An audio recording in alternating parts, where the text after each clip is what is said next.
Nunca le había dicho a mi hijo que ganaba 700,000 pesos al mes. A sus ojos, yo solo soy una madre mayor que vive con sencillez. Pensé que no había nada de malo en eso, hasta el día en que me invitó a cenar con los padres de su esposa.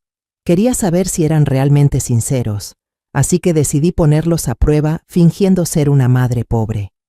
Pero justo cuando entré al restaurante, la primera mirada que me dirigieron no fue de bienvenida, sino de desprecio. Cada palabra, cada sonrisa fingida, cada mirada que me lanzaban dejaba al descubierto su verdadera naturaleza. Sin embargo, ellos no lo sabían. En pocos minutos haría callar a toda la mesa. Y cuando saqué la tarjeta Platinum de mi cartera, la expresión en sus rostros valió más que la cena misma. Pero antes de continuar, revisa si ya te suscribiste al canal y comparte en los comentarios desde dónde nos estás viendo. Nos encantaría saber hasta dónde llegan nuestras historias de venganza. Mi mañana comenzó como la de cualquier mujer de 60 años. Estaba en el pequeño jardín detrás de mi casa, con una regadera vieja en la mano, dejando que el agua cayera lentamente sobre las hileras de albahaca verde. A las 7 en punto, la tableta escondida bajo una lona en el rincón del cobertizo comenzó a sonar. Me limpié las manos en el delantal, aparté unas cajas de madera viejas, saqué los audífonos Bluetooth escondidos en una caja de herramientas y encendí la tableta. La pantalla se iluminó y apareció el rostro serio del director ejecutivo de Energía Norte. «Buenos días, doña Teresa», dijo con voz grave y profesional. Sonreí levemente. Ajusté los audífonos y comenzó la videollamada en que, para el mundo, solo soy una maestra jubilada que vive de una pensión modesta. Pero en la sombra, soy asesora estratégica principal de Energía Norte, una de las corporaciones energéticas más grandes de México. Nadie lo sabe, ni siquiera mi hijo, Alejandro. Decidí ocultar esta parte de mi vida desde que él era pequeño, para que creciera por sus propios méritos, sin que el poder ni el dinero lo cegaran. Ver a Alejandro convertirse en un ingeniero talentoso en la empresa de La Vega me llena de orgullo. La llamada duró 45 minutos. Hablamos sobre la expansión del proyecto de energía renovable en el norte. Di algunas opiniones, tomé notas rápidas en un papel y asentí al despedirme cuando la reunión terminó. Guardé la tableta en su sitio. Volví a cubrirla con la lona y salí del cobertizo. El olor a tierra húmeda y albahaca fresca me devolvió a mi vida real. Tomé la regadera y seguí con mi tarea, como si nunca hubiera tenido una reunión que valía miles de millones. Unos minutos después, el teléfono en el bolsillo de mi delantal vibró. Era Alejandro. Su voz sonaba alegre, llena de entusiasmo. «Mamá, acabo de cerrar un gran contrato para De La Vega. El jefe me felicitó frente a todos y me dio un buen bono». Sonreí, imaginando su rostro radiante.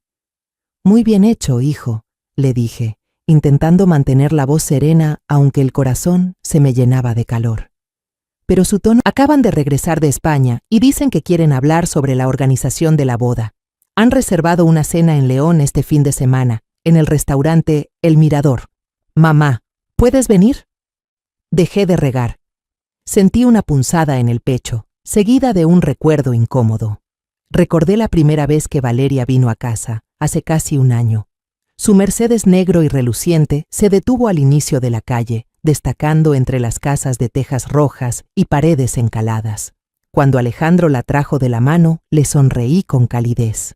Pero su mirada, desde el primer instante, me hizo sentir una punzada en el alma. Se detuvo en la puerta, sus ojos recorrieron rápidamente los muebles de madera gastada, los cuadros bordados que colgaban en la pared y el piso de mosaico descolorido. Vi en su expresión una incomodidad disimulada, no por timidez, sino porque intentaba ocultar su desdén. Esa noche puse todo mi empeño en cocinar mole poblano, el platillo favorito de Alejandro desde niño. Pero cuando nos sentamos a cenar, Valeria apenas tocó el pollo con el tenedor y murmuró a Alejandro en voz baja, pero lo suficientemente clara para que la escuchara: «No estoy acostumbrada a comer cosas tan sencillas, me puede caer mal». Luego sacó una barra de proteína de su bolso y la mordió a pequeños trozos, como si mi comida fuera algo ajeno, indigno de probarse. Fingí no escucharla y seguí sirviendo comida a Alejandro.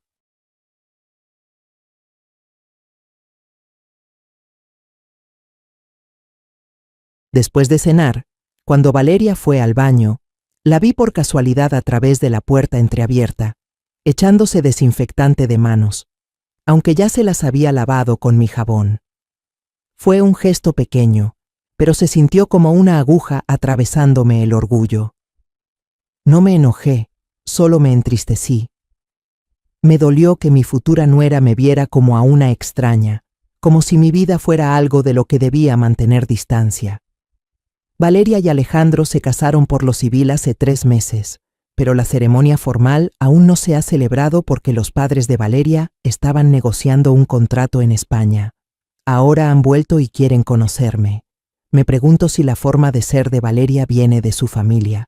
¿Me mirarán ellos también con la misma mirada?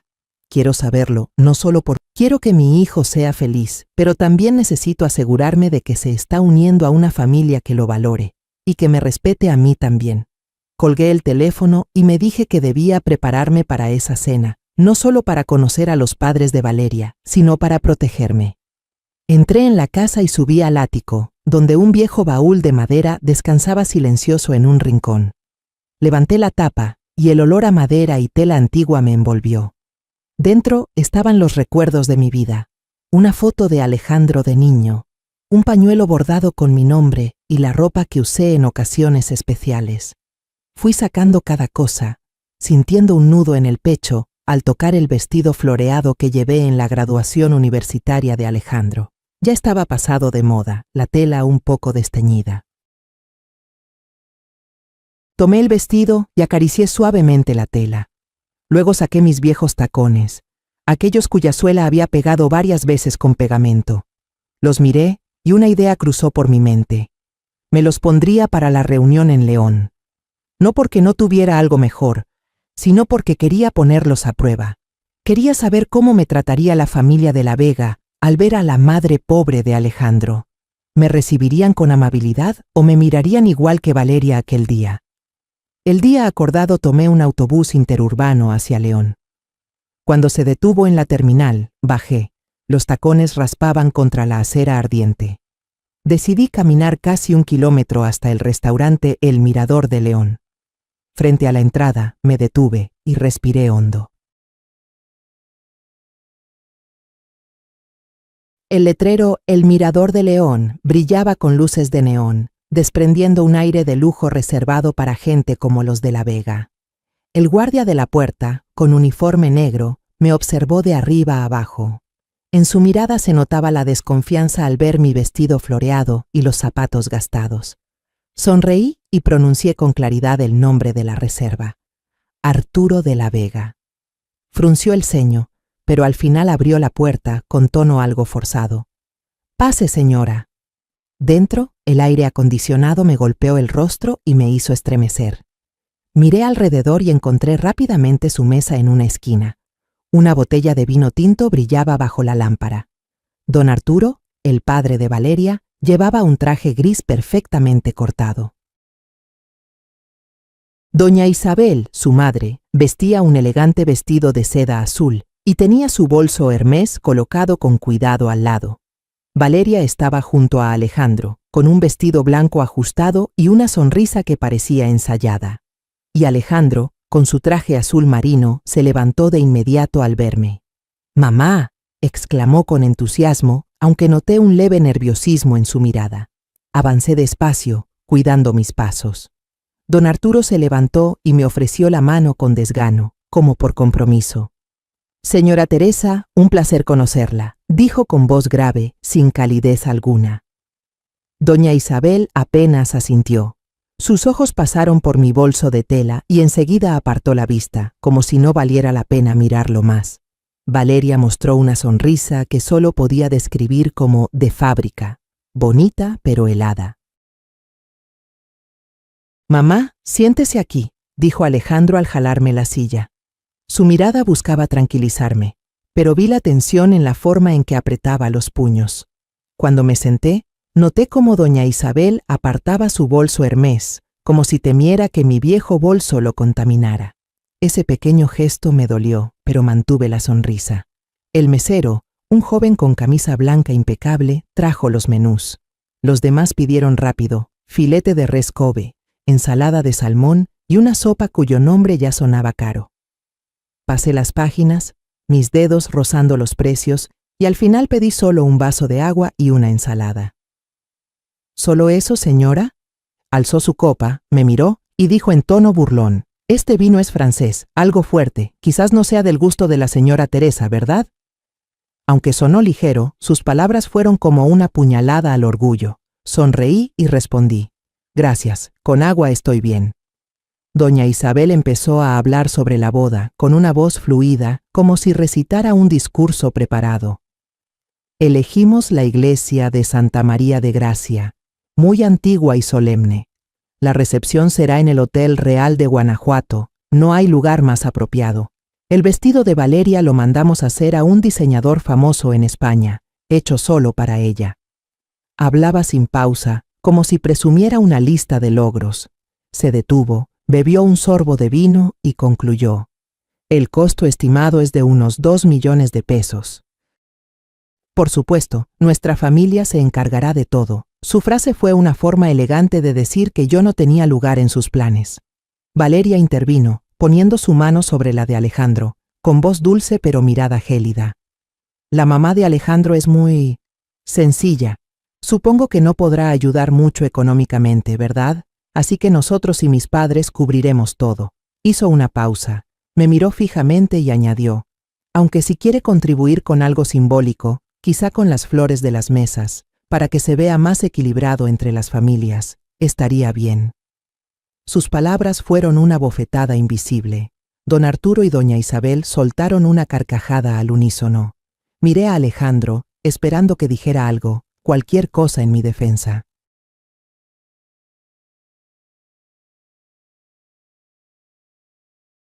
Pero su rostro se enrojeció y murmuró: «Papá, mamá, no hace falta eso».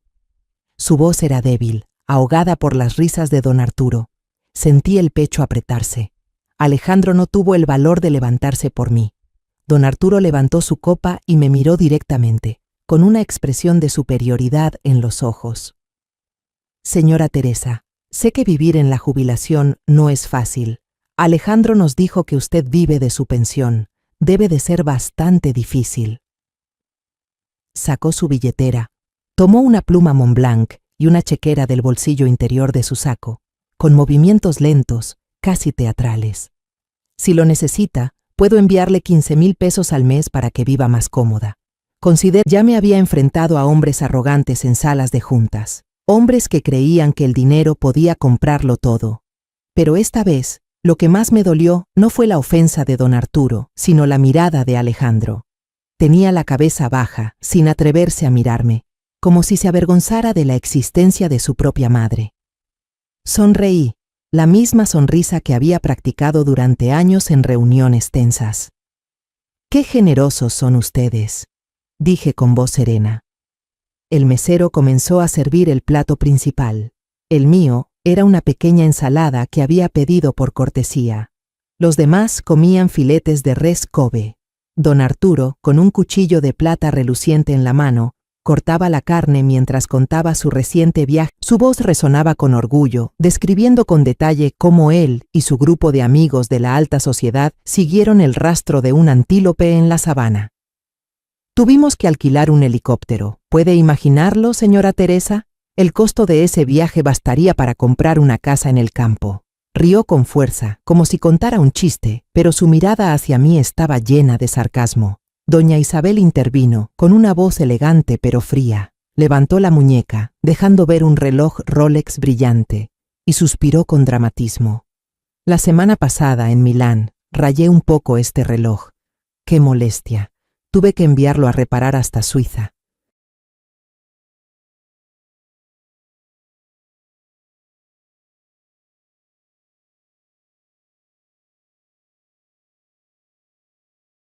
A veces tener cosas caras también es un fastidio. Me miró la muñeca desnuda y añadió, con tono de falsa compasión: «Viviendo tan sencilla como usted, señora Teresa, seguro no tiene de qué preocuparse, ¿verdad?». Aquella frase, tan suave en apariencia, se sintió como una aguja clavándose en mi orgullo. Valeria se volvió hacia mí, con una sonrisa dulce en los labios, pero los ojos fríos como el hielo. Mamá Teresa, ¿qué suele hacer los fines de semana? Cuidar el jardín, ver televisión. Su vida parece un poco aburrida, ¿no? Su tono era amable en apariencia, pero detecté el desprecio detrás de cada palabra. Abrí la boca para responder, pero don Arturo me interrumpió. Las personas mayores viven bien así. Se mueven poco, gastan, tal vez porque no tienen dinero para gastar. Soltó una risita, levantando su copa de vino, mirándome como si yo fuera alguien insignificante. Sentí el calor subir por dentro, pero seguí quieta, apretando con fuerza mi vaso de agua. Miré a Alejandro, esperando que dijera algo, cualquier cosa para defender a su madre. Él notó la tensión y una sombra de nerviosismo cruzó su rostro. Ah, estoy trabajando en un nuevo proyecto de tecnología verde, muy interesante, empezó, tratando de desviar el tema. Podría reducir significativamente las emisiones y... Pero don Arturo lo interrumpió bruscamente. Eso lo hablamos después, Alejandro. Hoy se trata de la familia. Aquello lo dejó en silencio. Vi cómo su rostro se ensombreció. Siguieron hablando de personas de la alta sociedad cuyos nombres no conocía, de clubes de golf exclusivos, de subastas benéficas que en realidad eran exhibiciones de vanidad. Yo permanecí allí, bebiendo pequeños sorbos de agua, sintiéndome como una espectadora perdida en una obra que no me pertenecía. Cada palabra, cada sonrisa que compartían, era un recordatorio de que yo no pertenecía a ese mundo. De pronto, un hombre con traje negro elegante, con aspecto de ejecutivo, pasó junto a nuestra mesa. Se detuvo un momento, entrecerró los ojos al verme, como si tratara de recordar algo. Sentí el corazón acelerarse, pero mantuve la calma en mi rostro. Se acercó con paso firme, ignorando a don Arturo sentado en la cabecera, y dijo con voz respetuosa: «Perdón por interrumpir. No lo puedo. ¿Tengo el honor de estar frente a doña Teresa Ramírez?» Toda la mesa quedó en silencio. Don Arturo frunció el ceño, su mirada se volvió filosa. Doña Isabel dejó de masticar. Su copa de vino quedó suspendida en el aire. Valeria me observó con la boca entreabierta, incrédula. Alejandro levantó la cabeza, los ojos muy abiertos, entre sorpresa y duda. Miré al hombre y respondí con voz tranquila: «Sí, soy Teresa Ramírez». El hombre, ajeno a la tensión, continuó con voz emocionada: «Soy Ernesto Vargas, director general de esta cadena de restaurantes. Tuve el honor de asistir a su conferencia en el Congreso Internacional de Energía en Monterrey hace 5 años. Su ponencia, como asesora estratégica senior de Energía Norte sobre estrategias de energía sostenible, cambió por completo nuestra forma de pensar». Se inclinó ligeramente, con voz llena de admiración. «Toda la industria la respeta. Es un honor recibirla en el Mirador de León. Crash». La copa de vino en la mano de doña Isabel cayó al suelo y se hizo añicos. El vino tinto salpicó su vestido de seda blanco con el enorme logo de Gucci. Ella soltó un pequeño grito, se levantó sobresaltada, pero su mirada seguía clavada en mí. Valeria se quedó petrificada, con la mano cubriéndose la boca y el rostro completamente pálido. Don Arturo me miró. Sus ojos estaban muy abiertos, llenos de asombro, pero también de duda, como si no pudiera creer que su madre tuviera otra identidad. Don Arturo fue el primero en recuperar la compostura. Soltó una risa seca, forzada, intentando mantener las apariencias. «Señor Ernesto, debe estar confundido. Esta es la señora Teresa, la madre de mi yerno. Es una maestra jubilada, vive de manera muy sencilla». Acentuó las 2 últimas palabras, queriendo dejar claro que yo no podía ser la persona de la que Ernesto hablaba. Valeria se apresuró a apoyarlo, su voz aguda, casi desesperada. «Sí, es cierto, debe ser un parecido. Ella ha sido ama de casa toda su vida, no sabe nada de negocios». Sus palabras fueron: querían hacerme pasar por una impostora patética, negar la verdad frente a mí. Coloqué la servilleta sobre la mesa con calma y miré a Ernesto Vargas. «Gracias, Ernesto», dije con voz suave pero lo bastante clara para que todos escucharan. «Me alegra mucho volver a verlo. ¿Le va bien al restaurante?» Ernesto asintió repetidamente, su voz llena de entusiasmo. Sí, señora, muy bien, en parte gracias a sus consejos estratégicos de aquella vez. Sus palabras fueron como una brisa fresca que alivió, aunque fuera un poco, la herida de mi corazón. Pero cuando volví a mirar a la familia de la Vega, vi que sus sonrisas se habían borrado. Don Arturo apretaba su copa con tanta fuerza que sus nudillos estaban blancos. Doña Isabel trataba de limpiar las manchas de vino en su vestido, pero no apartaba la mirada de mí, como buscando una explicación a lo que acababa de presenciar. Valeria mantenía la cabeza baja, evitando mis ojos. Saqué lentamente una bolsa de tela vieja. De mi cartera extraje una tarjeta metálica negra, brillante, con una única inscripción grabada: Teresa Ramírez. Era mi tarjeta Platinum. La dejé sobre la mesa, y el sonido seco del metal al chocar con la madera resonó en el silencio. Yo invito la cena, dije, con voz serena pero firme. Miré directamente a don Arturo, que estaba inmóvil, con la mirada fija en la tarjeta, como si fuera un objeto de otro mundo. Los 15,000 pesos mensuales que pensaba, parece que le gustan. Su rostro se tornó rojo, pero no dijo una palabra, solo apretó los labios. Luego miré a Valeria. Y la contribución simbólica para las flores de la boda, añadí con tono suave pero irónico. Tal vez debería financiar toda la boda para que sea más adecuada, ¿no le parece? Valeria levantó la mirada, sus ojos desorbitados. Abrió la boca, pero no logró emitir sonido alguno. Vi cómo sus manos temblaban, aferradas al borde de la mesa. Alejandro, sentado a su lado, habló de repente, con voz temblorosa. «Mamá, ¿qué significa esto?» Pude oír la confusión en su tono, pero no lo miré. Mi mirada permanecía fija en los tres de la Vega. Sentí una punzada en el pecho, no por sus ofensas, sino por mi hijo, a quien había criado con todo mi amor y sacrificio, no tuvo el valor de defender a su madre. Consideren esto una inversión, dije lentamente, cada palabra grabándose en el aire. Una pequeña inversión para una gran lección sobre la verdadera naturaleza de las personas. Los pobres no merecen desprecio, pero los ricos con el alma vacía, esos sí son peligrosos. Don Arturo carraspeó, intentando recuperar su postura, pero pude ver el miedo en sus ojos. Doña Isabel dejó de limpiar su vestido. Sus manos temblaban. Luego comencé a caminar, con pasos lentos, el sonido de mis tacones resonando sobre el mármol. Al pasar junto a Alejandro, me detuve un segundo. Me incliné hacia su oído y susurré lo justo para que solo él me oyera. Me has decepcionado mucho, no porque no seas rico, sino porque no tuviste el valor de defender a tu madre. Sentí que sus hombros temblaban, pero no me detuve a mirar su reacción. Seguí caminando, la cabeza en alto, sin volver la vista atrás. Unos días después de la cena, estaba en el jardín de mi casa, podando las bugambilias, cuando el teléfono comenzó a sonar sin parar. Todos los números eran desconocidos. Eché un vistazo a la pantalla, pero no contesté.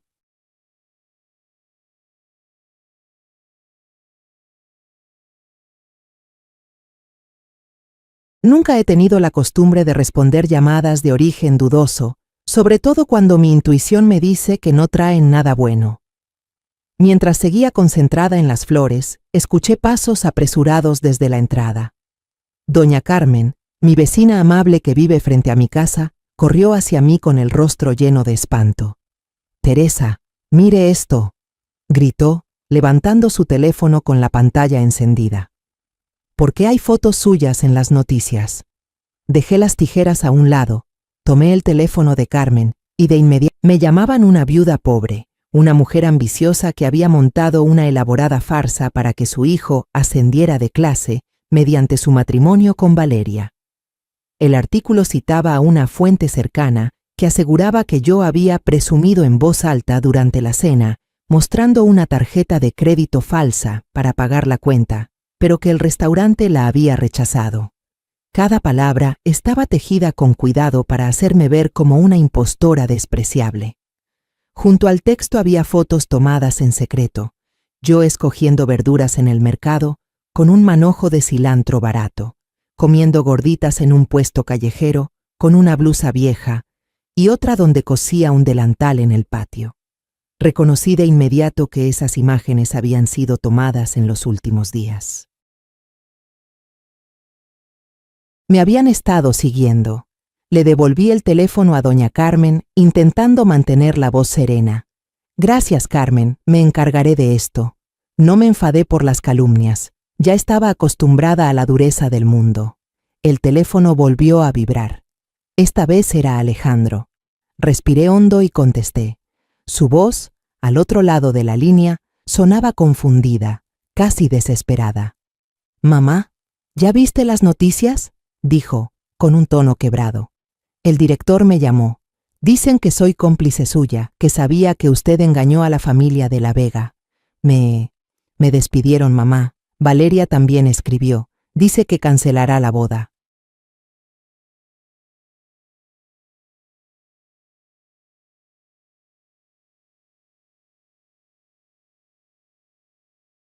Dice que no puede aceptar tener una suegra embustera y un marido cobarde.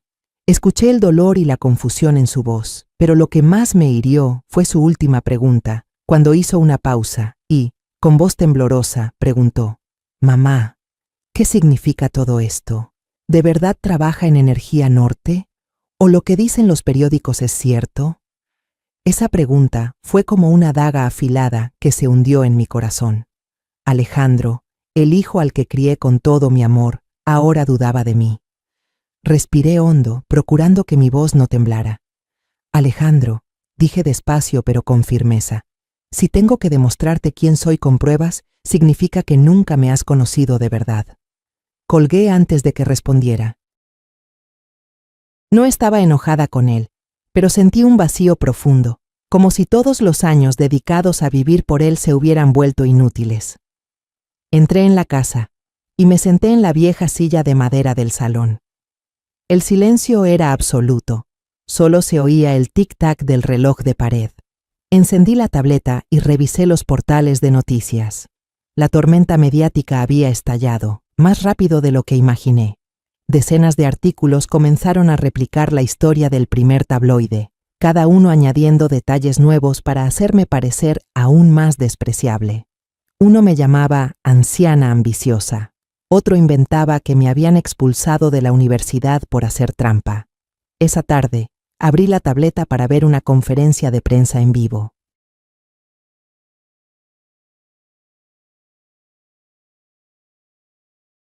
La familia de la Vega aparecía en pantalla, sentada con elegancia en un salón lujoso.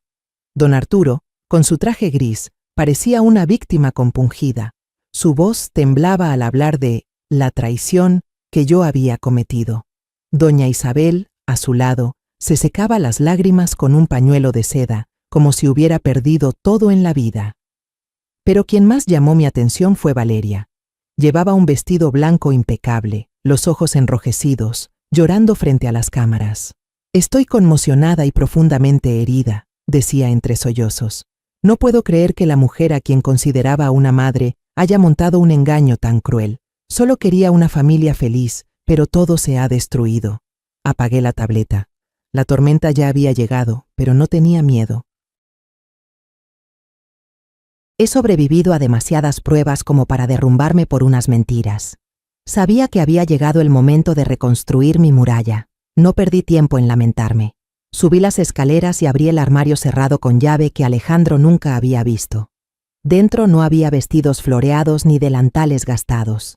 En su lugar estaban los trajes hechos a medida, los tacones brillantes y los bolsos elegantes que rara vez usaba. Pasé la mano por la tela suave de un traje azul marino, sintiendo su firmeza bajo mis dedos. Ese traje me había acompañado en reuniones tensas, frente a ejecutivos poderosos, cuando tomaba decisiones de millones de pesos. Hoy volvería a ser mi armadura. Lo elegí, junto con unos zapatos negros simples pero elegantes, y cerré el armario. Llamé un taxi de larga distancia y salí de Querétaro cuando empezó a anochecer. El destino era la Ciudad de México, pero no fui directo a la sede de la Vega. En su lugar, elegí una cafetería pequeña y tranquila en la zona de Polanco, donde las luces amarillas suaves y el aroma a café tostado crean un ambiente discreto. Me senté en un rincón, saqué el teléfono y envié un mensaje a un solo número. Julián, habla la señora Teresa, la madre de Alejandro. Necesito que me ayudes. Encuéntrate conmigo en la cafetería El Olvido dentro de 30 minutos. Ven solo. Pulsé enviar, dejé el teléfono sobre la mesa y miré por la ventana. Las calles de Polanco estaban animadas, los autos caros pasaban, pero yo solo pensaba en Julián, el joven ingeniero del que Alejandro hablaba. Recuerdo las veces que Alejandro mencionó a Julián, un muchacho de origen humilde, criado en los suburbios pobres de León. Era un genio de la informática, pero nadie había notado su talento hasta que Alejandro lo descubrió y lo promovió a un puesto importante en De la Vega, pese a la oposición de mucha gente en la empresa. Julián es como un hermano para mí, decía Alejandro, con la mirada iluminada. Yo estaba apostando por la lealtad de ese joven, por la gratitud que le tenía a mi hijo, pero en el fondo también estaba preocupada. Si Julián se negaba, o peor, si avisaba a De la Vega, todos mis planes se vendrían abajo. Exactamente 30 minutos después, Julián entró a la cafetería. Estaba delgado, llevaba gafas gruesas, una camisa sencilla y jeans.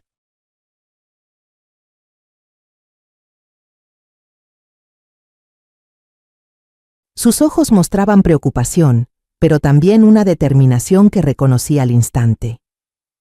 «¿Señora Teresa?», preguntó, con la voz un poco temblorosa mientras se sentaba frente a mí. «¿Qué sucede?». Escuché que despidieron a Alejandro, y también lo del artículo en el periódico. Lo miré. Intenté leer sus emociones en esos ojos. No había duda, solo un interés genuino. Sabía que había elegido a la persona correcta. No anduve con rodeos. Puse el teléfono sobre la mesa. La pantalla mostraba el artículo difamatorio sobre mí. «Lo que escribieron es mentira, Julián», dije, con voz grave pero firme. «Quieren difamarme y con eso hacer daño a Alejandro».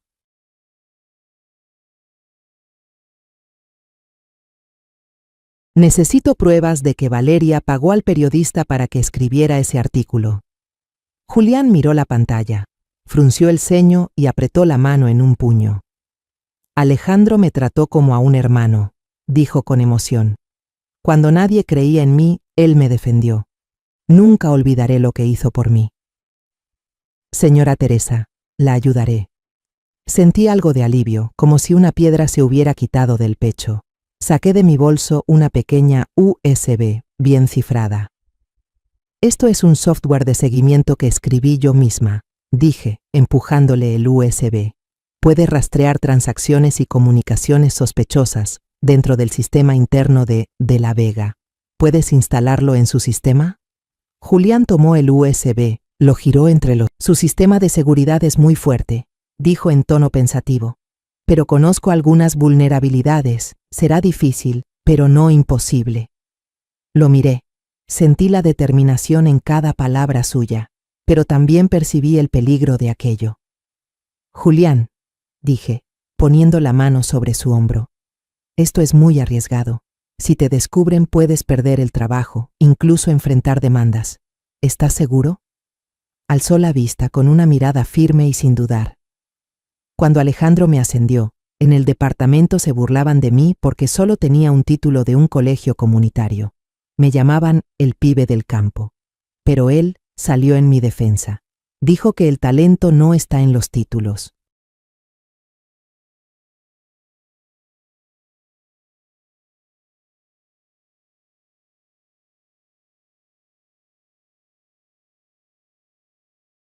Ahora me toca a mí defender el honor de su familia. Las palabras de Julián me calentaron el corazón, pero también me dolieron. Alejandro, mi hijo, había sido siempre alguien fuerte, que se levantaba por lo justo. Entonces, ¿por qué en esa cena permaneció en silencio cuando la familia de la Vega me insultó? Negué con la cabeza, apartando ese pensamiento. No era momento para hundirme en el dolor. Asentí a Julián y le esbocé una ligera sonrisa. «Gracias», dije con la voz algo quebrada por la emoción. Sé cuidadoso y mantente en contacto conmigo por una línea segura. Julián se levantó, metió el USB en el bolsillo y se fue. Supe que había apostado al lugar correcto. Julián era la primera pieza en mi contraataque y confiaba en que no me fallaría. 3 días después del encuentro con Julián, recibí un correo encriptado de su parte. El asunto no era más que un simple signo de exclamación, como una advertencia discreta. Abrí la tablet, me puse los auriculares y el corazón me latió fuerte al reproducir el archivo de audio adjunto. La voz de Valeria sonó, fría y llena de cálculo, como una serpiente venenosa siseando en la oscuridad. Hablaba con un hombre. Supongo que el periodista que escribió la nota difamatoria sobre mí. Haz que se vea verdaderamente lamentable, ordenó Valeria, con un tono venenoso que me puso la piel de gallina, que todo México la vea como una payasa. Añade lo de la tarjeta de crédito falsa que presumía. Al final de la grabación, se oyó un pequeño ping, el sonido de una notificación de transferencia exitosa. Tenía la intención de llamar a Julián para agradecerle y decirle que se detuviera. No quería que siguiera arriesgándose, pero antes de que pudiera marcar su número, llegó otro correo suyo. Esta vez, contenía varios archivos PDF protegidos con contraseña. El mensaje adjunto decía simplemente: la contraseña es Casa Ramírez. Sentí un nudo en el pecho al leer ese nombre.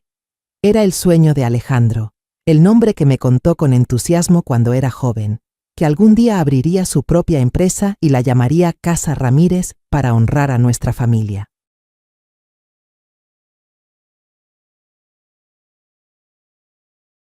Escribí la contraseña con las manos temblorosas, sin saber si era por la emoción o por el presentimiento de lo que estaba a punto de ver. Los archivos se abrieron y casi dejé de respirar. No tenían nada que ver con la difamación de Valeria. Eran informes internos de los departamentos de Ingeniería y Finanzas del Grupo de la Vega. Revisé las hojas de cálculo de Excel y mis ojos se detuvieron en 2 columnas paralelas. Una se titulaba Informe Oficial, con niveles de emisiones dentro de los límites permitidos, enviada a las autoridades ambientales. La otra, Datos Reales. Me heló la sangre.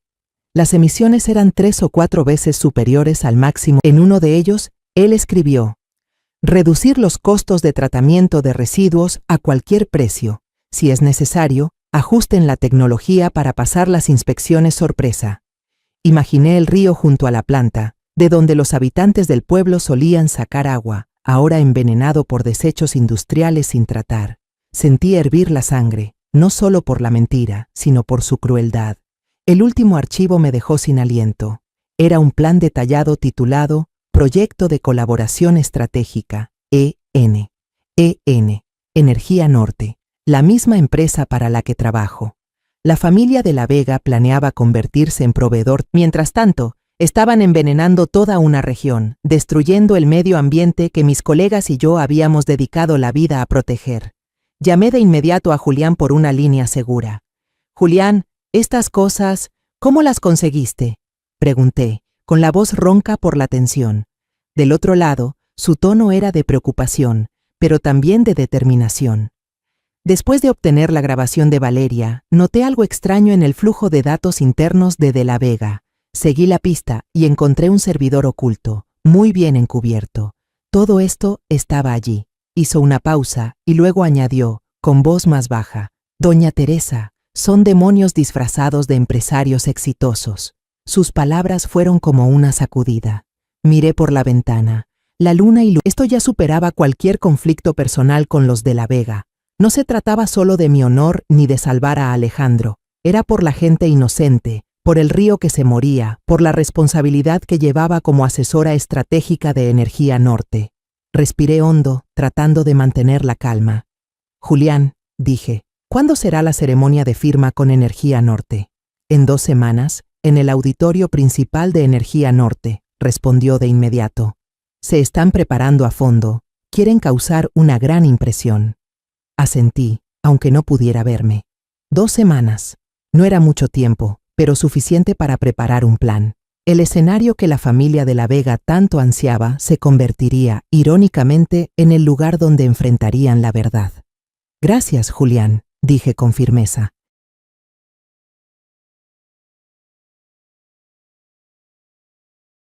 Mantén el secreto y sigue trabajando.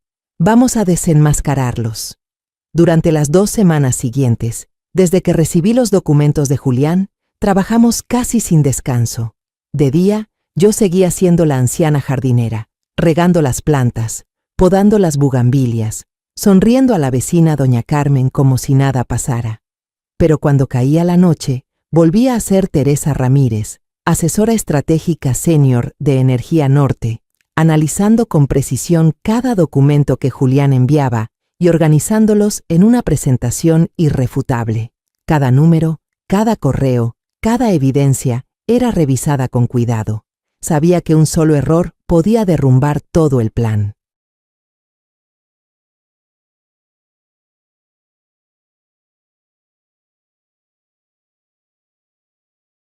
Contacté a algunos colegas de confianza en Energía Norte, personas con las que había compartido décadas de reuniones intensas, en quienes confiaba plenamente. No les revelé toda la verdad, solo mencioné un posible problema de seguridad relacionado con De la Vega y les pedí que confiaran en mí, que guardaran silencio y estuvieran listos para actuar. Asintieron a través de la pantalla, con miradas llenas de confianza, sin hacer preguntas. Esa lealtad me reconfortó, pero también me recordó el peso que cargaba. Ya no luchaba solo por mi honor personal, sino por los inocentes a orillas del río envenenado, por los valores que Energía Norte había prometido defender. Julián, la abrí y de inmediato sentí una rabia contenida. Las diapositivas estaban llenas de colores, con imágenes de árboles verdes, gráficos de crecimiento impresionantes y promesas vacías sobre desarrollo sostenible. Habían construido un cuadro perfecto, una obra de teatro para ocultar sus crímenes. Sabía que, si esa presentación se mostraba, De la Vega conseguiría firmar el contrato con Energía Norte, y la verdad sobre el río, sobre las cifras falsificadas, quedaría enterrada para siempre. Nuestro plan era audaz pero sencillo: intercambiar el contenido de la presentación.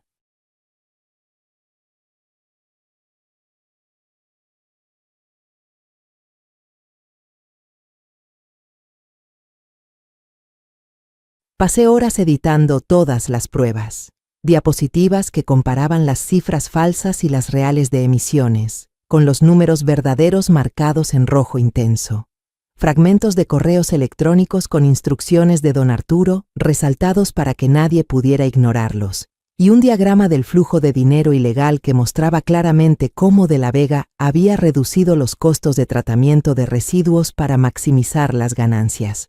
Comprimí todo en un solo archivo, lo guardé en una pequeña memoria USB y se la envié a Julián a través de un canal cifrado.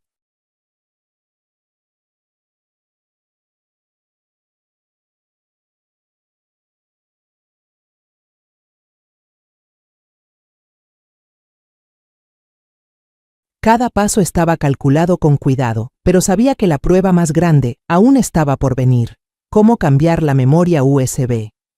Julián explicó que, según el protocolo, la memoria USB con la presentación de la Vega sería revisada por su equipo técnico y entregada al equipo de Energía Norte solo 30 minutos antes de que comenzara la ceremonia. Poco tiempo, y el cuarto técnico siempre estaba vigilado. Pasé noches pensando, hasta que pedí ayuda a un colega del Departamento de Seguridad de Energía Norte, un viejo amigo llamado Miguel, para provocar un pequeño fallo de red justo en ese momento. «Solo necesito unos minutos de caos, Miguel», le dije por teléfono. «Teresa, siempre logras meterme en tus líos, pero está bien, lo haré». Sonreí, sintiendo un leve consuelo en medio de la tormenta. El día de la ceremonia no asistí como asesora principal de Energía Norte.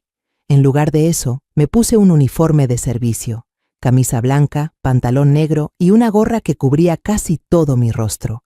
Llevaba mascarilla, fingiendo ser una empleada común, moviéndome entre la multitud en el gran salón de Energía Norte.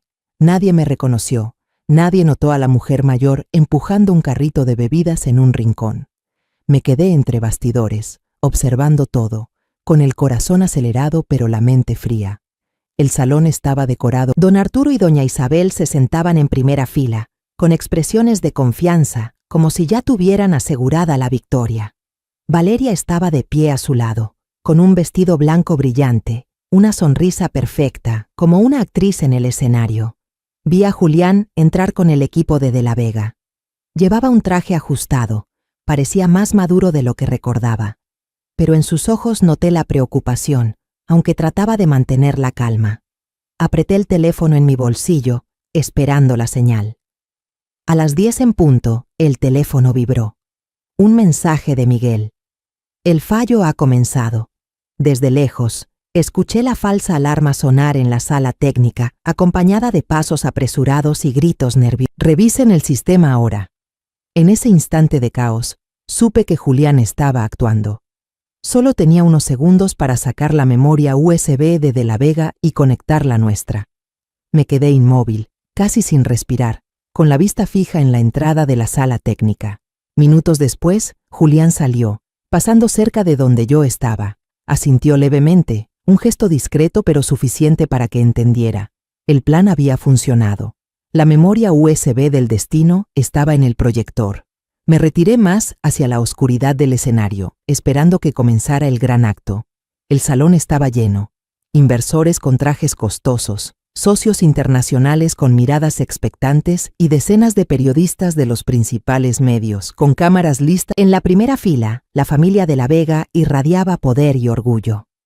Don Arturo, con un traje italiano impecable, sonreía con seguridad. Doña Isabel, con un collar de perlas Mikimoto brillante, inclinaba la cabeza para hablar con un periodista. Valeria, con su caro vestido Louis Vuitton, miraba a las cámaras con la sonrisa de una estrella en la alfombra roja. Alejandro no estaba presente. Lo llamé esa mañana, pero no contestó. Lo imaginé en su apartamento pequeño en León, hundido en la desesperación tras perder su trabajo y ser abandonado por Valeria. Una parte de mí se estremeció al pensar en mi hijo, pero me recordé que lo que estaba a punto de hacer no era solo por mi honor, sino para liberarlo de la sombra de la familia de la Vega.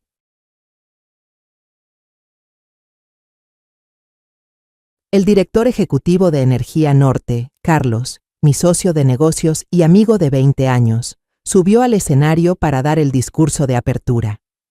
Su voz resonó, profunda y firme, hablando de transparencia e integridad como la base de toda alianza. Sonreí en la oscuridad. Carlos no conocía todo mi plan, pero accedió a ayudar sin hacer demasiadas preguntas, solo por la confianza que me tenía. Cuando terminó, el salón estalló en aplausos, y don Arturo subió al escenario, con la arrogancia de un rey a punto de ser coronado. Damas y caballeros, comenzó don Arturo con una voz suave y persuasiva.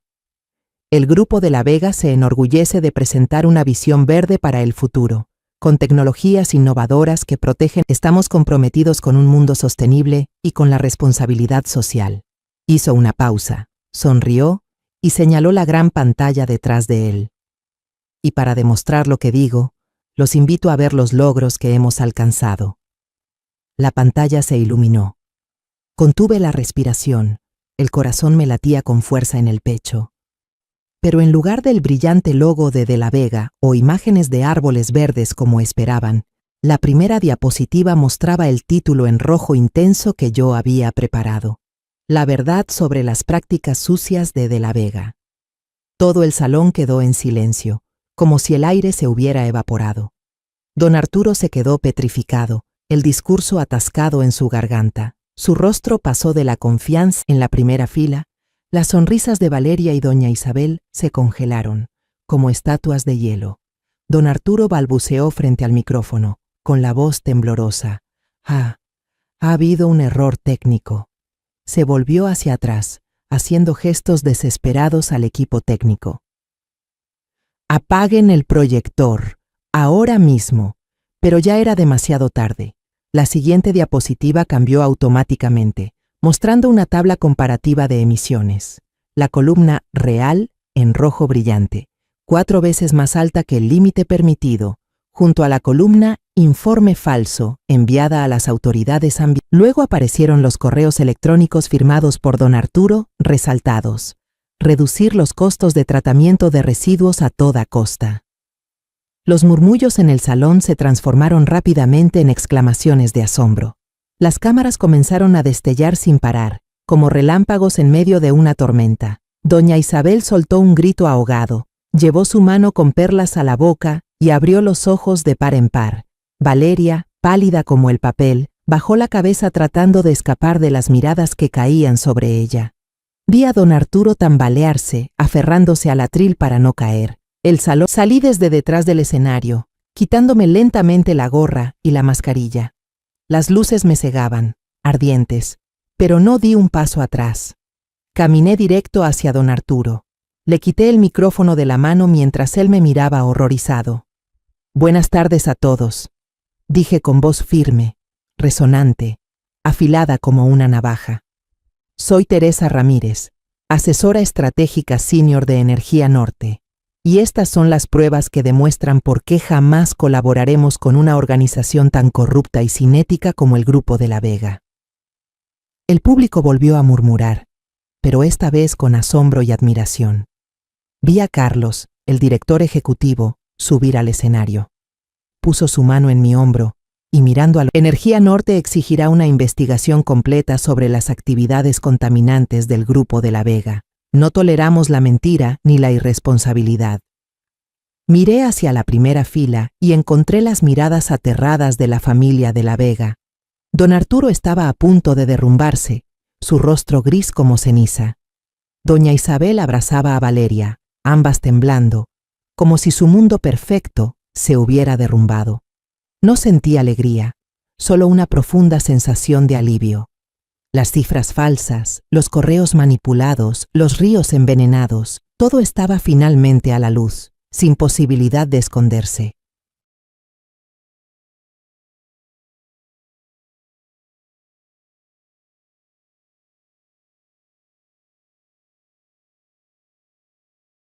A la mañana siguiente de la ceremonia, junto con mi abogado, un viejo amigo de la universidad, presentamos una demanda contra la familia de la Vega por difamación, calumnias y fraude comercial y ambiental.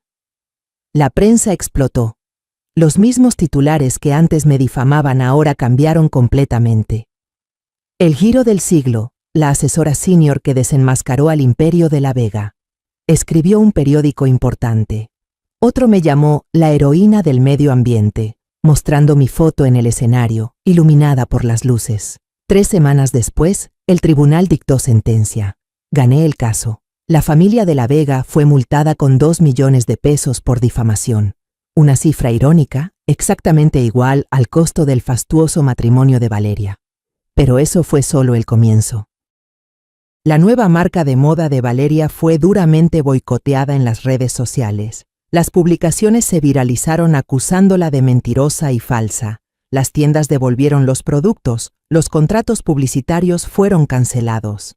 Don Arturo fue citado por las autoridades para responder por múltiples escándalos ambientales, desde vertidos ilegales hasta falsificación de informes. Las acciones del Grupo de la Vega se desplomaron sin freno, y los rumores decían que estaban al borde de la bancarrota. Doña Isabel, incapaz de soportar la presión y el rechazo de la alta sociedad, tuvo que ser hospitalizada por depresión. Tarde esa noche, mientras estaba sentada en el viejo sillón, me levanté, con un leve presentimiento en el pecho, pero al abrir, vi a Alejandro allí. Estaba mucho más delgado, el rostro hundido, los ojos rojos, como si hubiera estado llorando. No dijo nada, solo entró y me abrazó con fuerza, tan fuerte que pude sentir los latidos acelerados de su corazón. «Mamá». «Lo siento», murmuró, con la voz quebrada y las lágrimas empapando mi hombro. «He sido un tonto y un cobarde. No confié en ti, no te defendí». Me quedé quieta, sintiendo cómo mi corazón se liberaba de un peso invisible. Le acaricié la espalda, como solía hacerlo cuando era niño, y volvía a casa con las rodillas raspadas. «No pasa nada, hijo», dije con la voz temblorosa. «Bienvenido a casa». Nos sentamos, y por primera vez en muchos meses, le conté a Alejandro la verdad, no sobre Energía Norte, sino sobre la razón por la que oculté mi identidad. «No quería que crecieras bajo mi sombra», le dije, mirándolo a los ojos. «Quería que caminaras con tus propios pies, que encontraras tu propio camino. pero me equivoqué al pensar que guardar el secreto te protegería. Te lastimé. Alejandro tomó mis manos con fuerza. No, mamá, respondió con firmeza. El que falló fui yo. Te dejé sola en medio de la tormenta. Sus palabras me hicieron arder los ojos, pero sonreí. Por primera vez, sentí que realmente nos entendíamos. En cambio, unos meses después, usó sus ahorros para alquilar una pequeña pero elegante oficina en Querétaro. Fundó Casa Ramírez, una empresa social dedicada a capacitar y conectar con empleo a mujeres de mediana edad que habían perdido su trabajo, mujeres como yo, que alguna vez fueron invisibles para la sociedad. Cuando me llevó a conocer la oficina por primera vez, vi el letrero Casa Ramírez colgado en la entrada y sentí que el corazón se me detenía. Hice esto por ti, dijo Alejandro, con orgullo en los ojos, y por todas las personas que merecen una segunda oportunidad. Lo abracé mientras las lágrimas corrían silenciosas. Julián, quien había arriesgado todo para ayudarme, también renunció a De la Vega después de la ceremonia. Se convirtió en director de tecnología de Casa Ramírez, aportando su talento y dedicación. A menudo los veía a él y a Alejandro trabajando hasta tarde en la oficina, riendo y planeando nuevos proyectos. Al observarlos, sentía que una parte de mi corazón se había curado. Una tarde, mientras regaba las plantas del jardín, llegó un pequeño paquete. Lo abrí y dentro encontré una maceta con un cactus diminuto, junto a una tarjeta sin nombre. En la tarjeta solo había una frase escrita a mano. Gracias por salvar el río de mi pueblo. Sonreí, sabiendo de inmediato que era de alguien que vivía cerca de la antigua planta de la Vega, donde el río había sido contaminado. Coloqué el cactus en el alféizar, donde el sol brillaba con más fuerza, como un recordatorio de que mis acciones, aunque pequeñas, habían traído un cambio real. Sigo trabajando como asesora estratégica, participando en reuniones millonarias a través de la tableta que guardo en el almacén, pero después de cada reunión, regreso a mi jardín, a la tierra bajo mis uñas, a mis bordados y a mis comidas sencillas. Ya no oculto mi identidad frente a Alejandro, y eso me hace sentir más libre que nunca. La paz ha vuelto, no porque la tormenta haya pasado, sino porque sé que luché por lo correcto, por mi hijo, por la gente común y por mí misma. Después de todo lo vivido, comprendí que la mayor fuerza de una persona no está en el poder ni en el dinero, sino en la dignidad y la firmeza cuando se enfrenta a la mentira y al desprecio. Creí que el silencio era la mejor forma de evitar el dolor, pero fue ese mismo silencio el que hizo que otros pensaran que podían pisotear mi dignidad. A veces, la verdad debe salir a la luz, no por venganza, sino para recuperar la justicia y enseñar una lección de humanidad a los soberbios. Quiero que todos entiendan algo. Nunca juzgues a alguien por su apariencia o su posición. La sencillez no es debilidad, y la dignidad no se compra con dinero. Cuando uno se atreve a defender lo que es justo, no solo se salva a sí mismo, sino también la parte más pura que aún queda en este mundo. La historia que acabas de escuchar ha cambiado nombres y lugares para proteger la identidad de las personas involucradas. No la contamos para juzgar, sino con la esperanza de que alguien escuche y reflexione. ¿Cuántas madres soportan en silencio dentro de su propio hogar? Me lo pregunto sinceramente. Si tú estuvieras en mi lugar, ¿qué harías? ¿Elegirías callar para mantener la paz o te enfrentarías a todo para recuperar tu voz? Quiero saber tu opinión, porque cada historia puede ser una luz que guíe el camino de otros. Dios siempre bendice, y creo firmemente que el valor nos llevará a días mejores. Ahora, en la pantalla final, dejaré 2 de las historias más queridas del canal. Estoy segura de que te sorprenderán. Gracias por quedarte conmigo hasta este momento.